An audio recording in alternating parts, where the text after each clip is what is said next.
ब्रह्मकुमारीतर्फे महाशिवरात्री पर्वानिमित्त शहरामध्ये विविध कार्यक्रम आयोजित करण्यात आले। त्यात मुख्य आकर्षण होतं 11,108 मोतींनी बनवलेली शिवलिंग आणि मानवी जीवन दिव्यकिरण आध्यात्मिक प्रदर्शनी। सकाळी विद्यालयाच्या स्थानिक शाखेतर्फे शिवध्वजारोहण करण्यात आलं। भाऊसाहेब थोरात तहसीलदार, कैलास पाटील माजी आमदार यांच्या शुभ हस्ते शिवध्वजारोहण करण्यात आलं। या प्रसंगी अवगुणमुक्त, व्यसनमुक्त, विकारमुक्त करण्यासाठी शिवप्रतिज्ञाही उपस्थितांना मंगलादेवींनी दिली।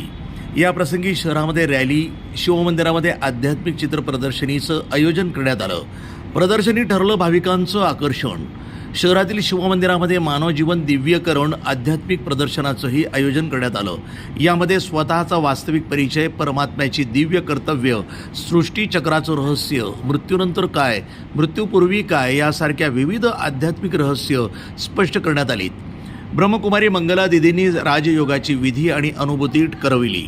नागरिकांना राजयोगाचा अभ्यास स्थानिक शाखेमध्ये विनामूल्य मिळणार असल्याचे आवाहन आयोजकांनी या प्रसंगी केलं।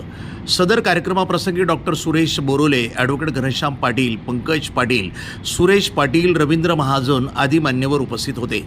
कार्यक्रम यशस्वीतेसाठी ओम शांती केंद्राच्या प्रमुख राजयोगिनी ब्रह्मकुमारी मंगला दीदी, सारिका दीदी, करिश्माबेन, काजलबेन, अनिताबेन, वंदनाबेन, शुभांगीबेन, महेंद्र भोळे, पंकजभाई, ईश्वरभाई चौधरी सर आदींनी विशेष परिश्रम घेतले होते।